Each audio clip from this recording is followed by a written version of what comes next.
శాసనసభ సమావేశాల సమయంలో బోధన్ పోలీస్ శాఖ, CPI ML new democracy Bodhan division కార్యదర్శి, ఐఎఫ్టియు నిజామాబాద్ జిల్లా అధ్యక్షుడు పుట్ట వరదయ్యను ముందస్తు అరెస్ట్ చేయడం జరిగింది. వామపక్ష పార్టీ నేతలను అరెస్ట్ చేయడం, ఎన్నికల సమయంలో ప్రజలకు ఇచ్చిన 6 గ్యారంటీల హామీలను అమలు చేయాలని డిమాండ్ చేయడం అన్యాయమా అని ఆందోళన వ్యక్తం చేశారు. కాంగ్రెస్ ప్రభుత్వం ఎన్నికల వేళ ప్రజలకు హామీ ఇచ్చిన గ్యారంటీలు అమలు చేయాలని కోరుతూ ప్రజల పక్షాన చేస్తున్న ఆందోళనను అణిచివేయడంలో పోలీసులు భాగమయ్యారని, ప్రజల తరపున తమ గళాన్ని వినిపిస్తే పోలీసులు ముందస్తు అరెస్టుతో అణిచివేయడం సిగ్గుచేటని పుట్ట వరదయ్య పేర్కొన్నారు. గత బీఆర్ఎస్ ప్రభుత్వ విధానాన్ని అనుసరిస్తూ ప్రస్తుత కాంగ్రెస్ ప్రభుత్వం కూడా అదే దారిలో కొనసాగుతున్నదని ఆయన వ్యాఖ్యానించారు. తొందరలో బీఆర్ఎస్ పార్టీకి పట్టిన గతే కాంగ్రెస్ పార్టీ కూడా పడుతుందని హెచ్చరిస్తున్నామని ఈ సందర్భంగా పుట్ట వరదయ్య హెచ్చరించారు.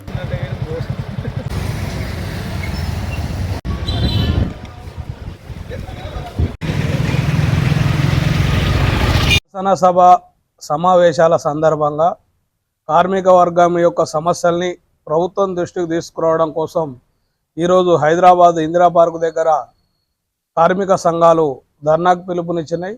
ధర్నాకు హైదరాబాద్ సంబంధించినటువంటి పోలీసులు అనుమతి ఇచ్చినప్పటికీ ఇక్కడ స్థానికంగా మళ్ళీ ఒకవైపు అనుమతిస్తూనే ఇంకోవైపు అరెస్టులు, నిర్బంధము, ధర్నాకు వెళ్లకుండా అడ్డుకునేటటువంటి ఈ పరిస్థితిలో పోలీసులకు ఆదేశాలు వచ్చినాయని చెప్పేసి మమ్మల్ని అరెస్ట్ చేయడం జరిగింది.